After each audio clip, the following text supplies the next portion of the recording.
Buongiorno, bentornati sul canale Valoroso IT e per chi fosse qua per la prima volta, benvenuto. Noi chiacchieriamo di computer e elettronica vintage. Mi trovo a Historybit, storia di computer, insieme a Davide e Alberto Fornasiero.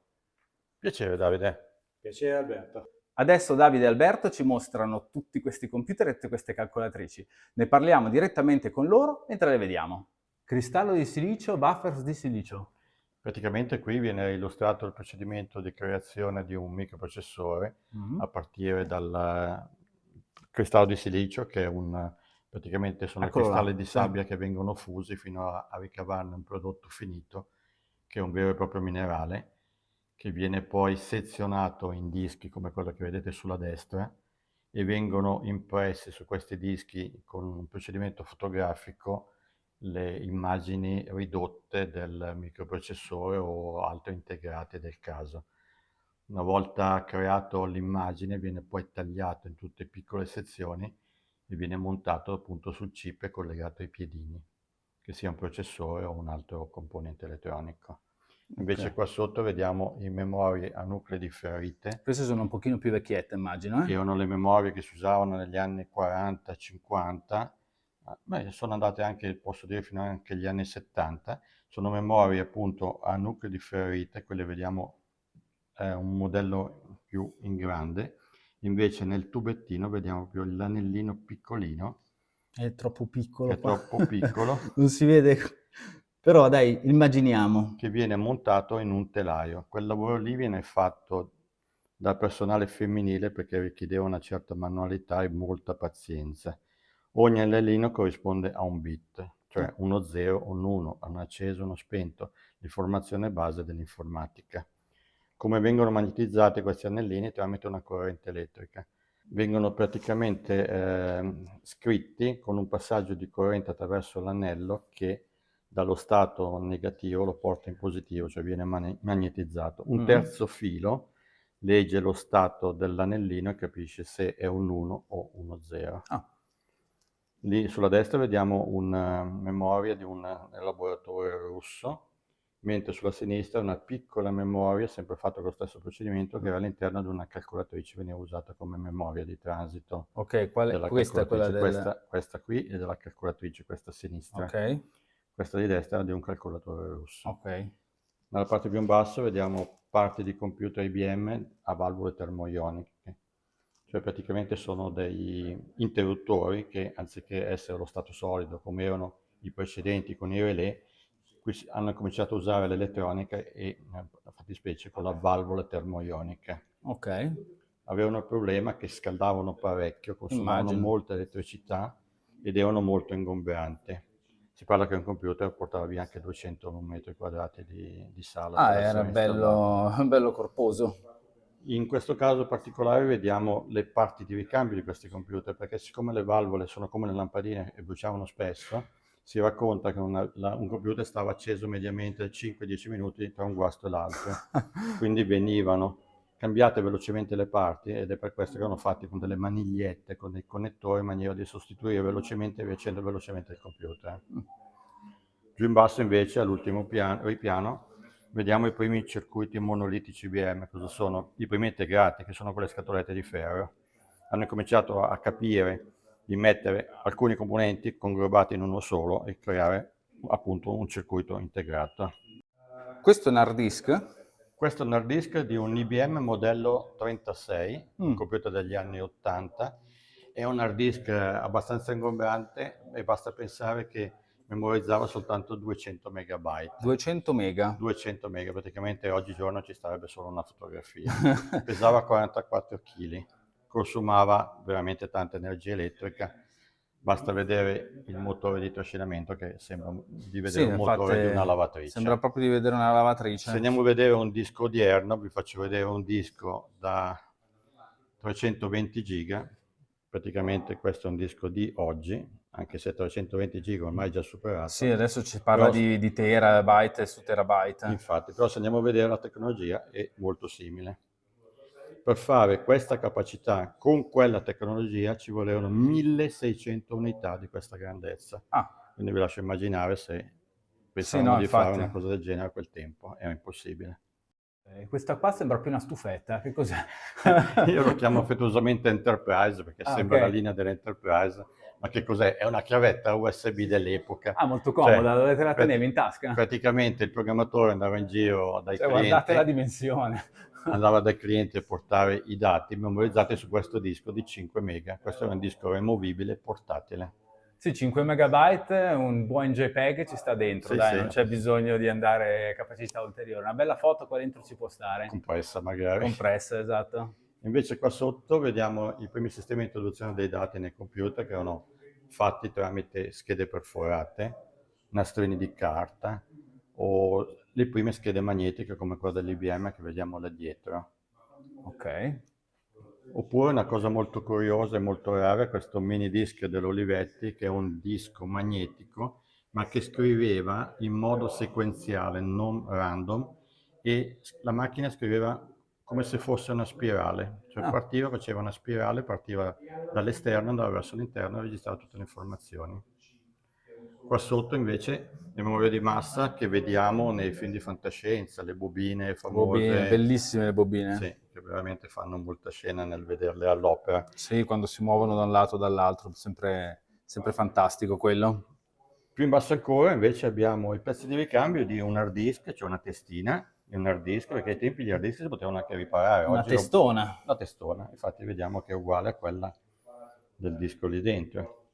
Là dietro c'è una cosa curiosa che è una penna ottica, cioè era un Mm, sistema che si usava tempo fa, ora ho dimenticato perché funziona solo su CRT, che serviva per introdurre i dati tramite puntamento sullo schermo.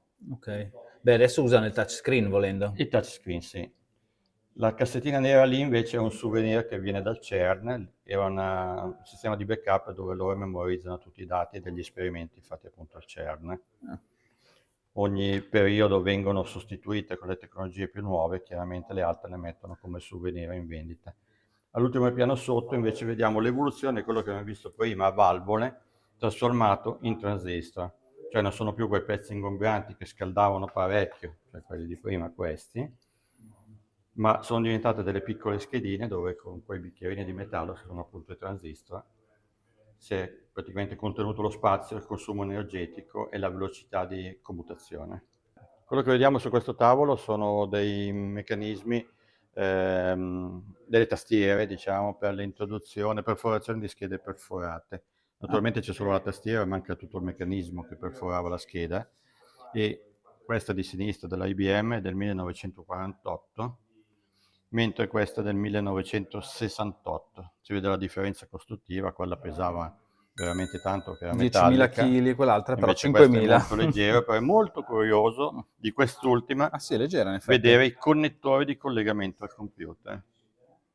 Mm. Chiaramente la USB era ancora molto lontana da essere inventata. Abbastanza grandini. Qui al centro invece vediamo un sistema di perforazione a schede manuale. Cosa vuol dire? Poniamo l'ipotesi di un comune che ha 150.000 anagrafiche.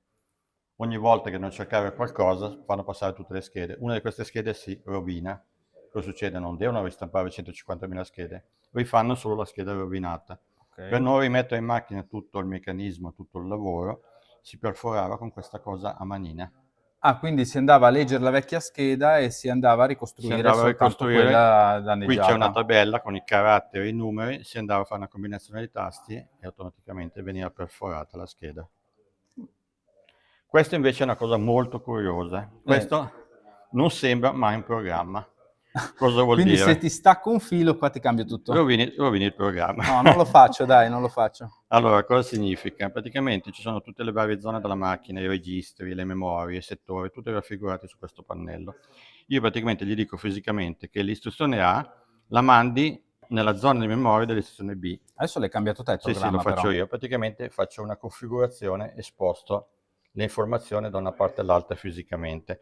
Poi potrei dirgli, il risultato di questa operazione me lo mandi sulla stampatrice con un Ah, terzo filo.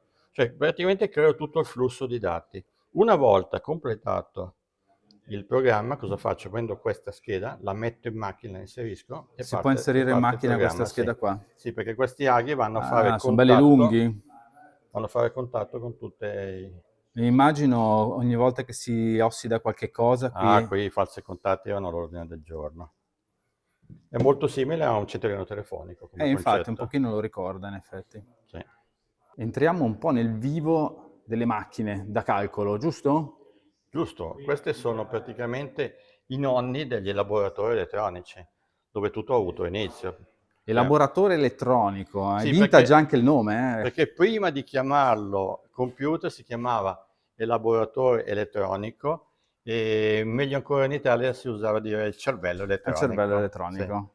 Queste sono delle macchine molto antiche, partiamo dalla più antica che è l'abaco Mhm. o pallottoliere. Questo non è elettronico, però. Non è elettronico e questo attrezzo qua si dice che i primi esemplari l'hanno visti prima di 2000 anni prima di Cristo. Ah, Poi anche i romani lo usavano e cioè, ancora i cinesi oggi lo usano nei mercati così. per E fare c'è i una conti. cosa curiosa, hanno fatto nel 1946 o 47, adesso non mi ricordo esattamente l'anno, una curiosa gara tra un soldato americano e un dipendente delle poste cinesi. Ha fatto una gara a fare delle operazioni matematiche. Praticamente ha sempre vinto l'operatore con l'abaco, tranne un'operazione sola, la moltiplicazione, perché con la calcolatrice elettromeccanica è stata più veloce. Sì, voglio vedere una radice quadrata come me la fai a fare con questo coso, però. Qui abbiamo due curiose calcolatrici, una è questa e l'altra è questa qui nascosta qua dietro, che sono un calcolatrice 1910-1920. Sono calcolatrici, come in questo caso, che derivano direttamente dalla Pascalina del 1700 di Blaise Pascal. Cosa vuol dire? Usavano delle ruote dentate per fare le addizioni e le sottrazioni. Un meccanismo che poi è arrivato fino praticamente fino agli anni 50 con le calcolatrici meccaniche dell'Olivetti. Come funzionavano? Facciamo un esempio di fare una somma 7 più 5. Andiamo a impostare sulla prima ruota delle unità il numero 7, poi aggiungiamo a questa ruota delle unità il numero 5. Come vedete, al termine di rotazione di questa ruota Ah, anche scatta quell'altra. automaticamente il riporto della seguente. Ok. Quindi una ruota comanda l'altra, questa comanda quell'altra ancora e via dicendo, unità, decine, centinaia, migliaia, eccetera, eccetera. Quindi è un addizionatore questo? Un addizionatore. Può farlo anche al contrario facendo la sottrazione. Ah, ok, quindi se tu torni indietro con Torna la indietro con la ruotella, ruota, torna indietro anche l'altra ruota. quindi fa più e meno. Invece quest'altra addizionatrice usava lo stesso metodo, però utilizzando delle catene. Cioè qui ci sono comunque le ruote con i numeri, come abbiamo visto prima, però sono montate in modo coassiale. Mentre per l'azionamento delle ruote si spostava la catena con i numeri, cioè io selezionavo un numero da impostare e come vedete il numero scatta. Ah. Naturalmente anche lui lo stesso meccanismo che quando il numero supera una certa cifra fa scattare La cifra successiva. l'evoluzione di queste macchine che abbiamo visto prima è questo altro sistema. Usa sempre delle ruote dentate montate in modo coassiale, però vengono impostati i numeri spostando direttamente le levette. Qui ce ne sono due modelli, questo modello qua e quest'altro modello molto curioso svedese del 1931. Poi c'è stata una certa evoluzione fino a che hanno inventato queste macchine che hanno la tastiera, come si dice, tastiera estesa. Estesa perché? Perché per ogni fila, unità, decine, centinaia, migliaia, ci sono tutti i numeri dall'1 al 9. Quindi queste sono le unità? Unità, decine, centinaia, migliaia Ok. e via dicendo. Lo stesso con l'altra macchina lì. Sono due comptometer. Questa è molto più antica e anche il totale parziale. Cioè cosa vuol dire? Che io una volta che imposto i numeri, ecco qua che scattano automaticamente e come prima sta facendo le vediamo anche somme. qua il meccanismo di riporto. Io sto impostando dei numeri 5, ogni 5. Ogni 5 passa di là. Passa di là, Aspetta eccetera. che provo a mettergli il 2 qua. 2, 4, 6, 8. Adesso dovrebbe scattare. Esatto. Ok. Funziona. Funziona. Poi questo aveva un altro totalizzatore dove passava il totale parziale. Ah sì? Con questa rotellina io passavo quel numero da quella colonna a quest'altra colonna. C'è spettacolo. Da di là è andato via, da di qua si è Sì, rimesso. così io potevo rifare altre somme, poi sommarlo ancora al totale generale che trovavo Così se qua sbagliavi sotto. una somma lì non la andavi ad aggiungere. Non andavo ad invece aggiungere se- qua. Quest'altra macchina è sempre una macchina a tastiera estesa, ma non tanto estesa Sì. perché è ridotta. Infatti gli mancano i numeri dal Mancano i 6 numeri avanti. perché è una macchina che è stata fatta per economizzare il prezzo. Ok? Ci sono solo 5 tasti, allora uno si potrebbe chiedere ma come fanno a fare la somma 5 più 7? Niente di più semplice. 5, sul Ok. display esce il numero 5, poi mentalmente si fa 5 più 2, 7 e viene sommato. Ah, quindi un po' manuale e un po' meccanica. Sì. Uno deve già sapere fare le somme a mente e in Più più ti 8, aiuta. 5, 3, 8. E arriviamo a 20. Sì. E qui, anche qui c'era il suo reset. Mm. Queste macchine poi si sono evolute, si sono trasformate in macchine elettromeccaniche e hanno aggiunto delle operazioni quali la moltiplicazione e la divisione. Sempre in maniera meccanica. Sì. Poi per arrivare infine a una tastiera molto particolare, che è una tastiera Dalton, perché è una tastiera già in forma più moderna, tra virgolette, ma i numeri però erano messi in questo modo. Era una tastiera che non si è evoluta più di tanto perché l'hanno trovata abbastanza scomoda, quindi dopo poco tempo da questa innovazione è uscita la classica tastiera che ancora oggi è con questa impostazione. Sì. Una nota curiosa su queste tastiere, che vediamo che i numeri dall'1, 2, 3 partono dal basso, mentre se guardiamo un nostro telefono Sì, i i numeri partono cellulari sono dall'alto. al contrario, esattamente. Perché questo? Perché questi sono praticamente l'evoluzione di quelle calcolatrici che abbiamo visto prima, dove i numeri bassi erano appunto in basso. E quindi è rimasta la configurazione della tastiera in questo In modo. questo modo qui. Queste sono 4 calcolatrici abbastanza importanti, che sono le prime calcolatrici fatte da Olivetti, da Natale Cappellaro, ed è stata la fortuna al lancio da Olivetti ai tempi.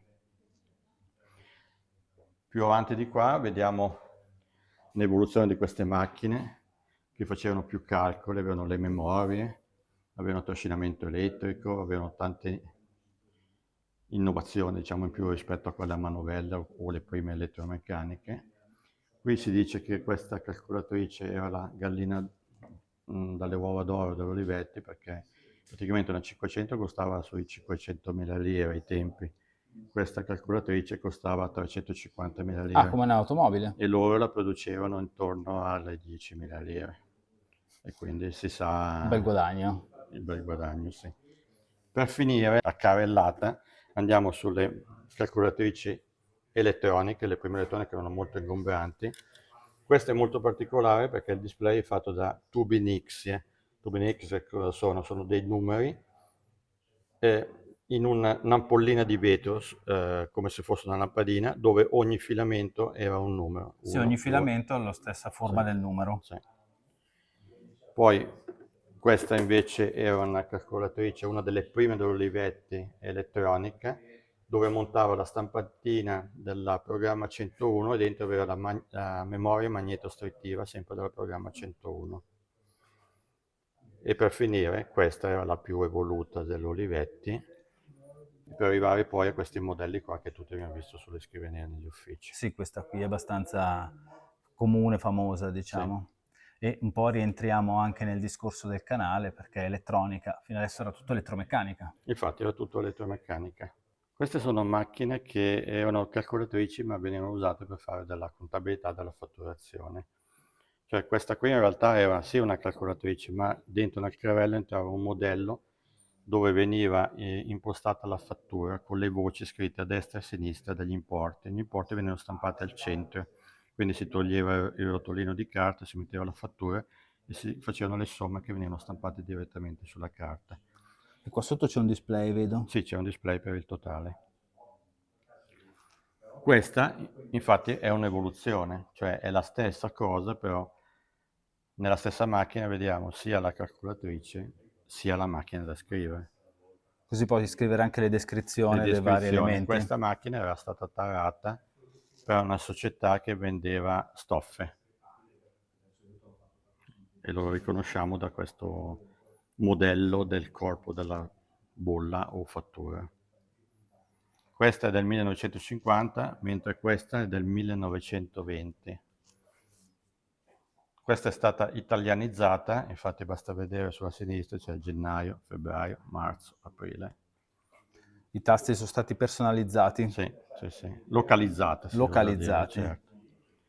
Invece la successiva non è più una macchina contabile, ma una teletype, o meglio una telescrivente che è stata modificata per poter scrivere un programma e riportarlo sul nastrino di carta perforato. Sul lato sinistro c'è una perforatrice dove passando il nastrino di carta veniva perforato o anche letto, a seconda se volevo leggere o scrivere chiaramente. Questa macchina è stata usata da Bill Gates, che qui vediamo in questa immagine, all'età di 12 anni, insieme al Paul Allen, il suo amico, che era un pochino più anziano di lui, per scrivere il primo BASIC. Il primo programma Il in primo Basic. programma BASIC era fatto in questo modo. Era praticamente un nastrino di carta tutto perforato. La successiva invece è praticamente un terminale. Dire terminale viene in mente un monitor con la tastiera, ma qui eravamo prima ancora dell'invenzione del tubo catodico. E cosa faceva questa macchina? Praticamente i dati ricevuti dal computer venivano stampati dalla stampatrice qua dietro e quelli che dovevano essere spediti dal computer venivano scritti direttamente dalla tastiera. Quindi tastiera e stampante dall'altro lato. Sì. L'ultima è praticamente un ponte tra le macchine che abbiamo visto prima e il computer. Questa era una fatturatrice, o meglio, sì, una fatturatrice dell'Olivetti, dove c'erano dei programmi preimpostati scritti col linguaggio BAL, cioè Basic BAL. Assembler Language, e utilizzava delle cartoline magnetiche, un po' come faceva il programma 101. Lei aveva un programma preimpostato, a un certo punto del programma, magari stavo facendo una fattura al cliente XY, mi chiedeva la sua schedina con i suoi dati anagrafici di quel cliente, la inserivo in macchina in questo modo, premevo il tasto load, la macchina prendeva la scheda, la leggeva e la buttava fuori qua sotto. La sequenza delle luci mi indicava tutte le operazioni che dovevo svolgere a seconda delle necessità. Questa stampava sia i modelli a modulo continuo, sia il rotolino per i calcoli, o sia il modello su formato A4. Oh, vedo qualche computer adesso, sbaglio? Questi sono i computer dei fine anni 70. Stiamo parlando del 78-79, questo è di costruzione italiana, un'azienda che purtroppo non ho trovato nessuna informazione, però aprendo ho visto che c'erano tutte le caratteristiche in italiano. È un computer che funzionava sicuramente in CPM perché aveva un processore della Zilog, Lo che era lo Z80. Z80, sì. Computer abbastanza curioso, aveva i floppy da 5 pollici, una tastiera molto ingombrante, pesava veramente Sì, è moltissimo, tutto di metallo, si tutto di vede metallo. che ha un Ai bel tempi peso. la plastica non era ancora stata inventata. Invece questi sono computer americani della Altos. Questo addirittura il pannello in legno. Questo è il pannello finto legno, perché in realtà è un metallo comunque, e utilizzava due unità 8 da pollici. 8 pollici. È gigante sto Sì, coso, è grosso come una veramente mano. gigante, ma ci stava pochissime informazioni. Ah, L'evoluzione di questo disco si è poi trasformato nel più comune 5 pollici. Qua sopra vediamo una cosa curiosa, il nonno del modem, accoppiatore telefonico. l'accoppiatore acustico si Ah, chiamava. sbagliato, accoppiatore acustico. Praticamente veniva composto il numero con un telefono tradizionale, in questo caso il telefono classico della SIP che tutti abbiamo avuto in casa. Una volta che si sentiva la portante, cioè il famoso fischio che abbiamo sentito anche nei Dall'altro fax, lato del modem. si appoggiava qua sopra e la comunicazione cominciava con l'altro computer che aveva lo stesso dispositivo dall'altra parte. Ok, ma questi qua si parla proprio di pochi baud, immagino di 300 baud se non 300 sbaglio. baud. Sì.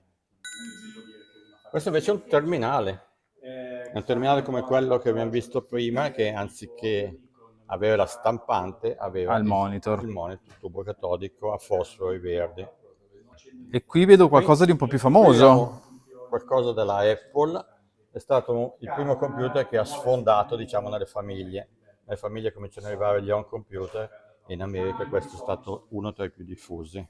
Esatto, anno 77, l'anno del PET, del TRS-80 e dell'Apple II, giusto? Infatti questo è un Apple II è l'evoluzione dell'Apple II. Invece questo è l'Apple III. Ah, Cioè, Apple una 3. macchina più indirizzata verso le società, diciamo, veniva usata per fare la contabilità, la videoscrittura e altre cose un po', tra virgolette, seriose. Non era certo un computer da mettersi in casa perché aveva un prezzo molto più elevato. Non è un computer da Infatti partiva gioco. da $4.300 fino a $7.800. Una bella cifra anche Aveva anche una questa. stampantina termica, Ok. che è ridicolo vederla A oggi. vederla così, infatti, è abbastanza simpatica. Invece di qua arriviamo finalmente ai computer che Oh, hanno fatto la storia. IBM. Parliamo del famoso personal computer IBM che ha dettato uno standard che ancora oggi è quello. E in questo caso qua è il famoso XT che faceva una pubblicità in televisione con Charlie Chaplin con la bombetta. Questo è quello con l'hard disk? Questo è il modello con l'hard disk, veniva venduto con 2 floppy da 360 o con l'hard disk. Ok. L'evoluzione di questa macchina è quest'altra qua, che è il 286. Si passa dall'8088 come processore all'8286, con uno sbalzo di qualità notevole in velocità. Questo invece è un modem, l'evoluzione dell'accoppiatore acustico che abbiamo visto prima. Praticamente si è eliminato la connessione alla cornetta telefonica, la connessione avviene tramite RS232 al computer e linea telefonica diretta con i plug che ci sono dietro. Ecco qua. Esatto. RS232 e poi la possibilità di collegare la linea del telefono e anche il telefono stesso. Sì. Quest'ultimo computer è un computer che era nato.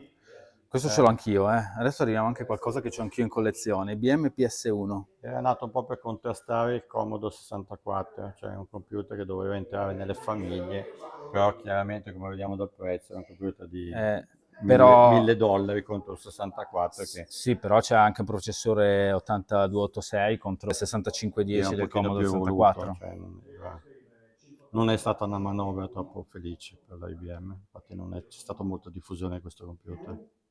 Qui ho voluto ricostruire un set completo di un Commodore 64, una classica configurazione che vedevamo nelle case negli anni 80, dove si vede il computer, il suo monitor dedicato della Commodore, il joystick, i paddle, poi l'unità a disco 1541, per i dischetti da 5 pollici, e la mitica unità a cassette, Sì, famoso dataset. quello lentissimo come Quello dicono. lentissimo che andava allineato spesso col cacciavite. Sì. Allora, questo ce l'ho anch'io, questo ce l'ho anch'io, questo ce l'ho anch'io.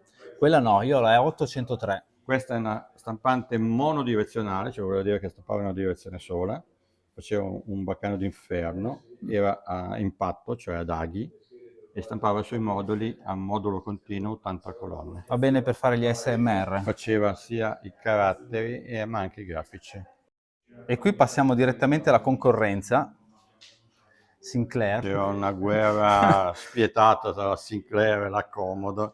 Qui vediamo un po' gli esponenti principali, lo ZX81 che era un computer che veniva venduto sia in scatola di montaggio sia montato. Perché? Perché aveva un prezzo molto concorrenziale, cioè si parla di 49,95 sterline e 69,95 sterline, Cioè, contro i veramente. Commodore che costavano molto di più. L'evoluzione di questo computer che era monocromatico, aveva solo un K di memoria, è stato lo ZX Spectrum. Qui arrivano i colori, è stata aumentata la memoria a 16K. Questo è il diretto concorrente del Commodore 64. Ha avuto più fortuna il Commodore 64 semplicemente perché, non perché aveva prestazioni migliori, ma perché aveva un prezzo migliore. Era molto più basso rispetto a un Commodore 64. Questa è la sua unità di memorizzazione che utilizzava non i dischetti, non le cassette, ma i microdrive. Che i microdrive che cos'erano? Delle piccole cassettine che in realtà contenevano un nastro magnetico. No. Questo computer si è evoluto in quest'altro modello che è lo ZX Spectrum Plus. Questo da 48K se non sbaglio. Se non sbaglio sì. E poi quest'altra versione a 128K che aveva in più il registratore Già incorporato. Incorporato, sì. Per arrivare poi all'ultimo computer della Sinclair che era il mitico QL. E questo non ce l'ho. Gli altri ce li ho e questo non ce Il l'ho. QL aveva incorporato oltre al computer 2 unità microdrive. Qui è proprio da rifarsi gli occhi, eh? Qua è la famiglia degli 8 bit della Commodore, a partire dal classico biscottone, il Commodore 64, il VIC-20, Quindi torniamo un po' indietro nel tempo. il C16 e il Plus 4, due computer che purtroppo non hanno avuto una storia felice perché non erano retrocompatibili. Cioè il software che girava sul Commodore 64 su queste macchine non funzionava. Non andavano. Le cartucce erano diverse, Anche i i joystick. connettori, i joystick, tutto erano diverse. Non è stata una scelta felice che ha fatto barcollare un attimo la Commodore, tanto non è vero che poi è corsa ai ripari con il 128. Ok. Il 128 era una macchina che aveva la retrocompatibilità, aveva tre modi di funzionare, o meglio, aveva il C64, il C128 e ciliegina sulla torta aveva il sistema operativo CPM con lo Z80. Sì, perché ha dentro due processori. Due processori. Questo è il mio computer preferito, te lo Era dico. una macchina che nel lontano 1985 aveva la possibilità di collegare due monitor dove si vedevano due immagini diverse. Avevo fatto un video su quello, Sì. in cui collegavo due monitor sul Commodore 128. Quello invece a sinistra è lo stesso computer in versione cabinato, diciamo, più da ufficio, per un lavoro un po' più serioso, diciamo.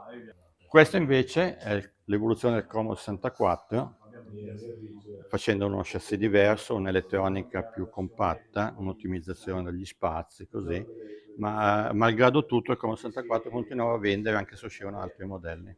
È stato uno dei computer più venduti al mondo. Sì, tanto che ne hanno venduti milioni e milioni di unità. Questo invece questo è fantastico. l'orgoglio della collezione, praticamente è il Commodore 64 in versione trasportabile. Tanto lo sanno tutti che a me manca la tastiera, non Manca è la da... tastiera? Ok. Adesso la prendo e la porto via. Ah, si prega di non toccare, ma non penso che valesse per me, invece... Sì. Questo è stato il primo computer trasportabile a avere un monitor integrato a colori. A colori. Il primo. Era compatibile al 100% con il Commodore 64, aveva un'unità dischi integrato. L'unica differenza del Commodore 64 non era possibile collegare il famoso dataset. Perché non ha la Non porta? aveva la porta del registratore a cassette. E poi quando lo accendi questo parte con una schermata con un colore leggermente diverso. Colore diverso perché per contrastare i caratteri su un monitor così piccolo necessitavano dei colori più vivaci, più intensi. Qui abbiamo l'unico computer che è costruito da Texas, praticamente è un Texas T99 4A, che è uscito un po' prima del Commodore 64, infatti questo è del 1981. Mi ricordo che questo computer qua, pur essendo più vecchietto, ha un processore a 16 bit. Sì, sì, sì. E aveva la caratteristica anche di avere dei modi di espansione molto particolari, tipo un modulo che faceva parlare il computer. Aveva un sintetizzatore vocale praticamente. Dovrei averlo in collezione, però essendo che il mio computer ha il cavo rotto, non sono ancora riuscito a farlo funzionare. Prima o poi lo vedremo anche in video. Invece qua abbiamo un Atari 520 che è un po' l'antagonista del Commodore Amiga. È stato il periodo che Tramiel è uscito dalla Commodore, è andato in Atari e il risultato è stato un computer molto simile all'Amiga, tanto si facevano concorrenza l'uno con l'altro, anche se l'Amiga era nettamente un passo più avanti. Qui è un tentativo dell'Olivetti di fare dei computer per uso domestico. Sì, il PC1. Io ce l'ho con un solo drive anziché con due come il tuo. Questo montava l'MS-DOS 3.20. Invece qui sulla destra un computer curioso, si ritiene che Bellissimo. sia il primo portatile della storia, perché è un computer con un monitor a cristalli liquidi e montava solamente un'unità floppy da 720k. Senza hard disk, quindi. Senza hard disk, quindi qui si utilizzava con dischetti cambiandoli in continuazione. Per non fare un torto alla Apple vi ha messo anche uno dei più recenti iMac che chiamano il lampadone, che sembra un lampadario. Una bajour, lampadario, non so come definirlo. Questo è il mitico Amiga 1000, il primo computer della serie Amiga, che montava il Motorola 68000, è uscito nel 1985, è stato un computer che è stato definito un computer veniva dal futuro. Perché? Perché ai tempi su un PC c'erano 4 colori, o al massimo 16 colori se c'era la scheda AGA. Il PC aveva un suono che era definito poco più di un beep, sì, infatti. Non c'era ancora la Sound Blaster. Qua invece c'erano già 4096 colori, suono stereofonico su 4 canali. Stiamo parlando del 1985. In questa configurazione qua molto particolare c'era collegato un sidecar perché come ricordo sulla motocicletta è un Sì, componente aggiuntivo si monta di lato. dove qua dentro c'era tutta l'elettronica di un XT IBM. E cosa succede? Io potevo utilizzare sullo stesso monitor due sistemi operativi, avevo delle finestre sovrapponibili dove girava in una risoluzione l'Amiga, in un'altra risoluzione il PC, quindi potevo avere AutoCAD insieme a un programma pittorico dell'Amiga sullo stesso schermo, bastava che alzavo uno schermo, abbassavo quell'altro, È proprio tutto su un altro livello, tutto un diciamo. altro livello, sì.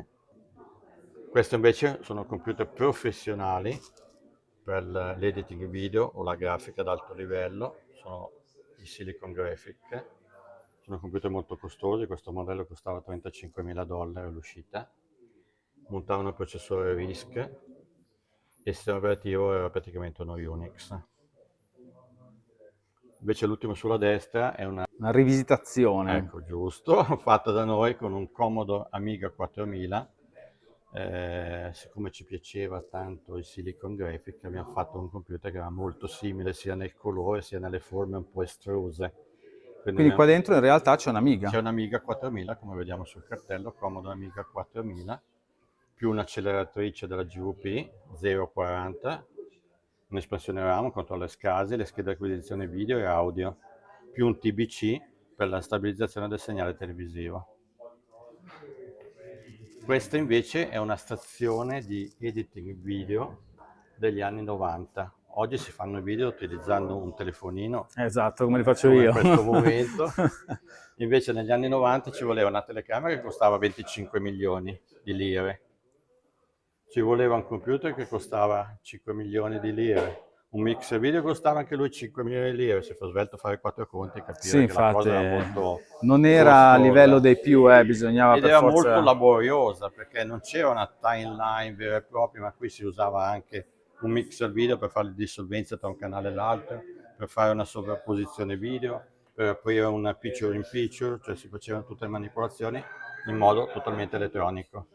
Poi con questo computer dalla Draco, il Draco che cos'è? È una società tedesca se non sbaglio, che ha preso il progetto Amiga e ha fatto un clone tutto suo dove girava un programma di editing video. Ma questo è lo stesso case che tu hai utilizzato Sì, sì, per... sì, sì, sì. Anche loro hanno avuto la nostra stessa idea. Su questo tavolo abbiamo voluto ricostruire la mitica fotografia dell'Amiga Family, dove erano esposti tutti i computer della linea Amiga, purtroppo tranne il mitico 4000 Tower, perché Quello ti manca mi e manca, quindi soffri tantissimo di faccio quello. appello se qualcuno ce l'ha in qualche soffitta. Purtroppo qui si vede anche l'azione del tempo e del sole, questo Questo si è un computer po' è ingiallito, in stato effetti. parecchio al sole, ha subito un ingiallimento. Ci sono dei procedimenti moderni tramite l'ossigeno che si possono riportare agli splendori antichi, oppure nella peggiore delle ipotesi si riesce anche a verniciarlo con una vernice molto sottile. Però c'è anche da dire che tutto sommato l'ingiallimento fa parte della storia del Della computer, storia del quindi computer, sì. ci può anche stare. Infatti questo qua centrale, l'Amiga 600, è sempre stato nella scatola, è un invenduto, è un Sembra fondo di nuovo. magazzino, l'abbiamo tirato fuori solo in questa occasione, quindi non ho mai visto la luce. E qui vediamo il colore come era all'origine. Sì, Il, sì, è proprio il nuovo. colore è veramente diverso. Qua c'è un computer molto particolare che era il CDTV, in realtà era un Amiga 500 carrozzato in un mobile da videoregistratore perché funzionava come lettore CD, cioè io in soggiorno mettevo il mio CD e sentivo la mia musica. E in più, essendo un computer, potevo mettere dentro anche le enciclopedie multimediali. Cosa vuol dire? Vedevo la mia enciclopedia, mi spiegava magari il ciclo dell'acqua, mi faceva vedere l'animazione dell'acqua che partiva dall'evaporazione dal mare, le nuvole, proprio graficamente vedevo le animazioni, i video, e stiamo parlando degli anni 1991. L'ultima macchina della Commodore, il CD32, praticamente un antenato del PlayStation, è una macchina 32 bit, aveva un'unità CD. Non ha avuto fortuna, purtroppo da lì poi la Commodore è fallita e ha chiuso. Allora, una nota curiosa che riguarda questo computer, che è stato il primo della serie degli Amiga, appunto l'Amiga 1000, è che se noi andiamo a scoperchiare questo computer e guardiamo all'interno del coperchio, scopriamo che ci sono le firme di tutti quelli che hanno partecipato al progetto di questo computer, compresa la mascotte, che era un cagnolino.